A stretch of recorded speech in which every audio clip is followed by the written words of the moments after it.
Ifeno back again with my Dark World deck profile this time. Dark Worlds are my favorite deck of all time. I've been playing these for, God, 4 years now. And in this general build, I've just been updating it, changing it as I go along. But I love this deck. It's not horribly great right now. It's not terrible, but it's okay. It's fun. Here we go. So, just gonna dive right in. For the monsters, we got 3 Graphas. It's your main boss. It's standard. I don't need to explain that part. Can you explain it for me? No. Okay. You bounce him, he kills everything. I was kidding. There you go. 3 Snow. This card is the best card in this deck. She searches everything. If you draw this, you've drawn every card in your deck. So there you go, 3 Snow, standard. 3 Brows. Yep, gets your draw engine. There you go. Alright, and then here's where mine starts getting a little away from the norm, because mine is pretty far from the norm, actually. I play 2 Beige. I'll explain why the second one in a second, but Beige is absolutely phenomenal.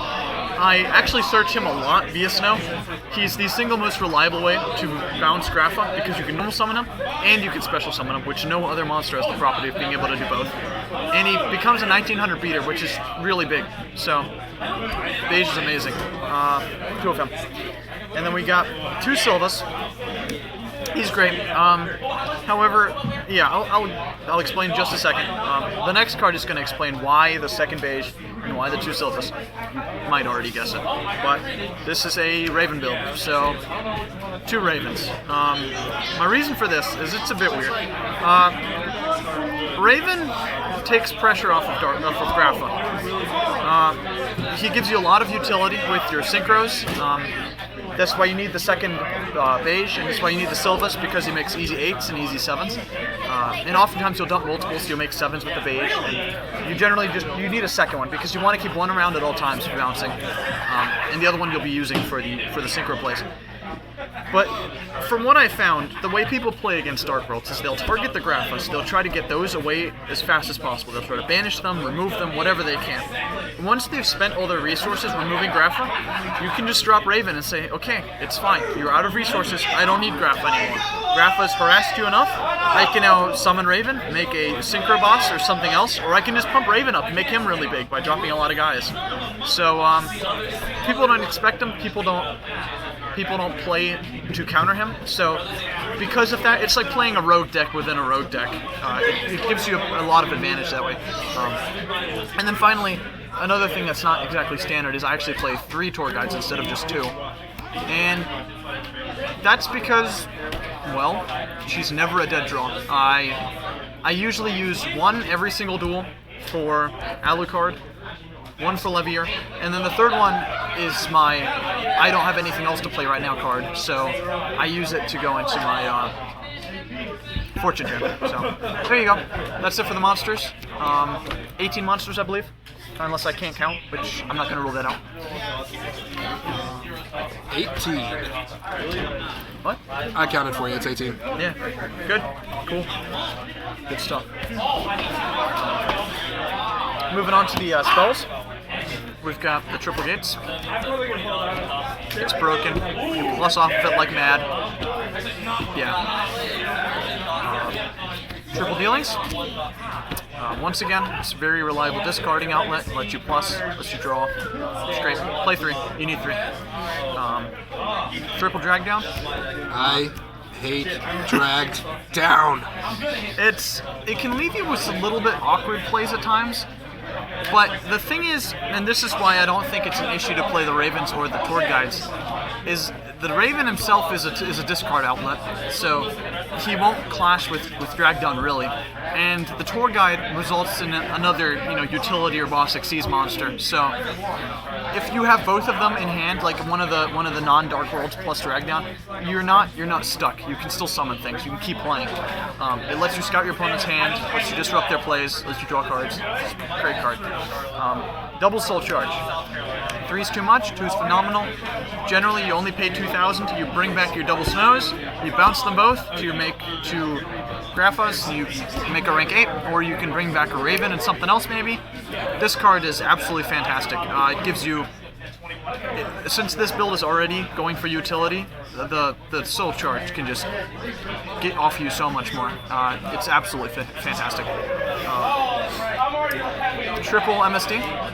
A lot of people think that Grapha's enough to pop through everything, and I strongly disagree. I think this format, you need 3 MSTs. There's so much you want to chain to. If you get a Fire Fist matchup, you need to chain to their tankies. If you get a Bujin matchup, you need to be able to take out their the Colosseum. You need the MSTs. They're absolutely essential right now. So 3 of those. And then we got some one-ups. We got the Dark Hole, and we got the Book of Moon. Just some staples. So that's it for the spells.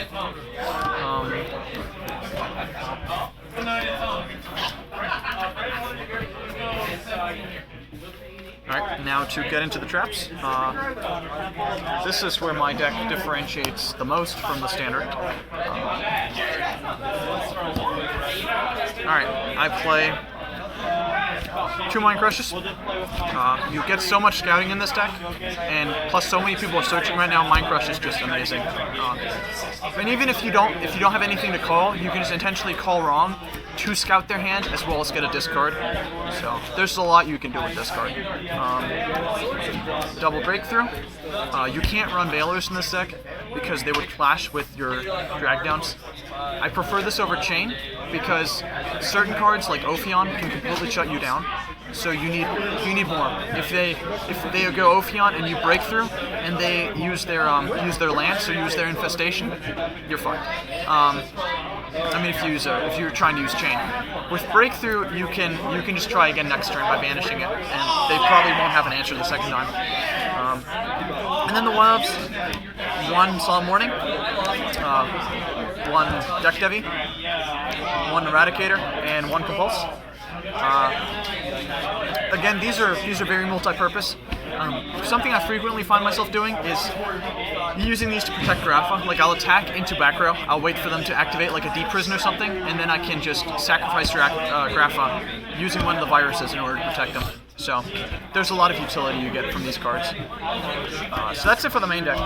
You'll notice I don't play Upstarts, I don't play Reckless Greeds. It's a slower build, but it's got a lot of control elements in it, so I don't think I need the speed.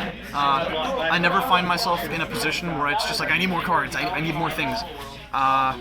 If you manage your resources, you are perfectly fine with what you have, because you have a lot of draw power to begin with. In fact, the Reckless Greeds can actually get you stuck if you're forced to activate one and you don't draw into anything. Well, if you have like floating ravens or anything like that, you can get yourself killed. They're not worth it. So going into the extra deck now. Starting off with the level 7 Synchros, we've got 1 Ancient Pixie and 1 Black Rose. This card's amazing. If this card stays on the field for like 3 turns or so with your field spell, you won the game. You've gotten so much pluses off of this, you've destroyed so many things. This card is ridiculous, and you can summon it so easily by just going Fabled Raven and Beige to make the Pixie Dragon. So good. So those are the 7s. We've got our 8s, Stardust, Crimson Blader, Thought Ruler, Colossal Fighter, and Dark End. Why don't I see so many nice things? Because of reasons. The Dark End is phenomenal. He gets around Dragosack. They play Dragosack, you summon Dark End, and they're left with 2 shitty tokens. You just laugh at them. What deck is this? Dark Rolls. Dark Rolls. This is eventually, ideally, if I ever get money, going to be replaced by Exciton Knight. But for now, I like it better than all the other rank 8s because it helps offset the life point cost of Soul Charge, and I it's mean level 8s.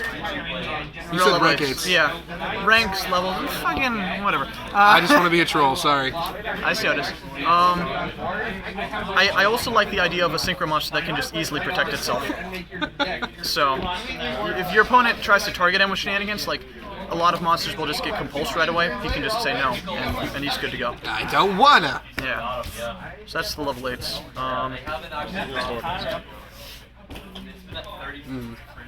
You've got the 1 level 10 Leviathan. He gets your ravens back. He can put Grapha in the grave. You can just if you've got a floating raven and you have a Grapha, you can just rank 8.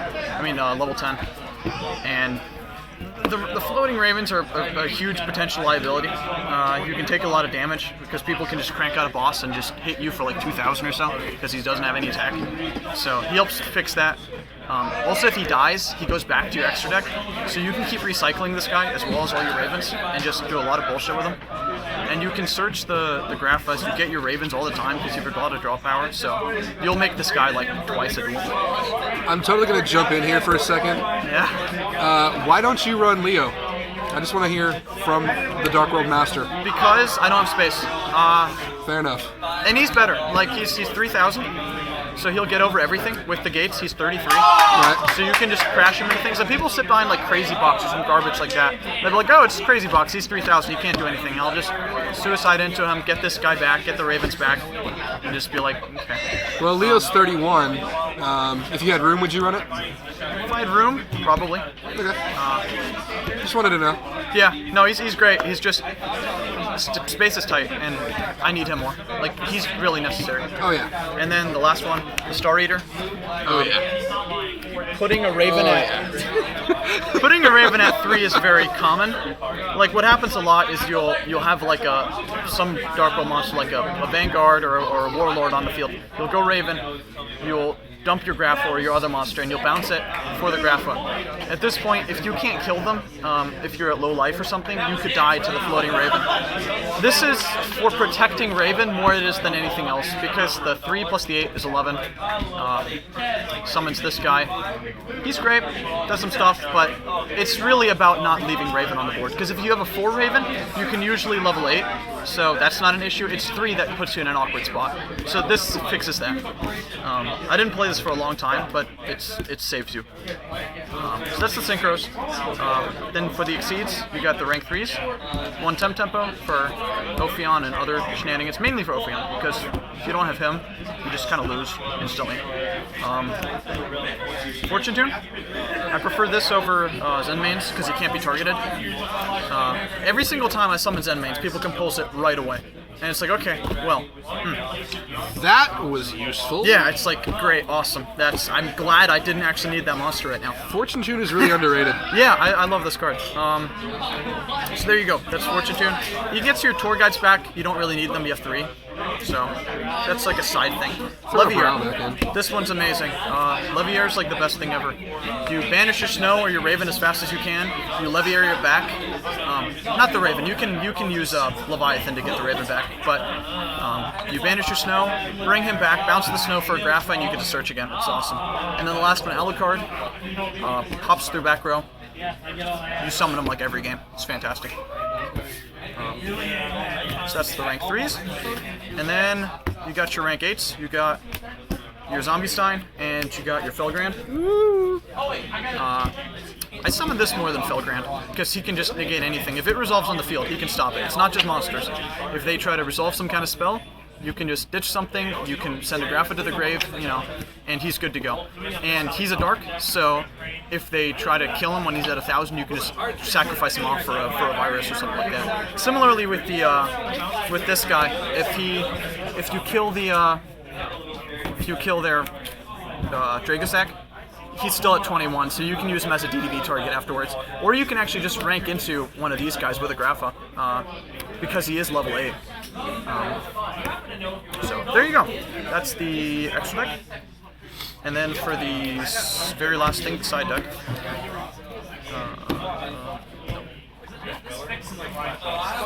Alright. 2 system down for Karakuri and things like that. Karakuri actually and Giragia Curry are actually a huge issue because of Nat Beast. If your opponent summons Nat Beast, you're pretty fucked. So this helps against that. 2 Dark Smog, because you can't play Crow. Dark Smog's amazing. It helps you control up the graveyard. Heretics, you can banish the normals. You can, against Boojins, you can start banishing the things that they're dumping. It's fantastic. 2 light imprisoning mirrors. Yeah, once again, Boojins, Constellars, also somewhat Heretics. 2 Gozen match against everything. 2 rivalry against everything. 2 Royal Decree, more a counter side than anything else. People usually side in Shadow Imps and crap like that. You can just, there's Soul Drains, and those can be really annoying, so fixes that. And then Skill Drain. This is probably the card I side in the least, because I do play Raven, and I play the Tour Guides, but certain decks are so heavy on their effects that if you play Skill Drain, you can just outright win against them. And then the one Torrential wins games. I can't even begin to explain how many times I've won a game because my opponent thinks they're safe, they swarm the board, and I Torrential, and they're like, okay, I'm out of resources now, and then you just win.